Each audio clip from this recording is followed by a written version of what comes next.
فرعون دنیا کا واحد انسان ہے جس نے کہا میں سب سے بڑا رب ہوں، اور اپنے آپ کے رب ہونے کا دعویٰ انسانوں میں صرف فرعون کا ہے۔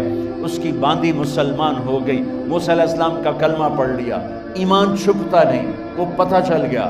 فرعون نے اس کو پکڑوایا، اس کی 2 بچیاں، ایک دودھ پیتی ایک ساتھ چلتی، اور اس نے اپنے دربار میں کڑاہ میں تیل ڈلوایا، نیچے آگ لگوائی، تیل ابلنے لگا۔ جب وہ پوری طاقت سے ابلنے لگا تو اس نے فرعون کی باندی سے کہا یہ آگ تیرے سامنے ہے، جلتا ہوا تیل، موسیٰ کے رب کو مانے گی تو پہلے تیری بچیوں کو جلاؤں گا، پھر تجھے جلاؤں گا، اور اگر مجھے رب مانے گی تیرے گھر کو سونے چاندی سے بھر دوں گا۔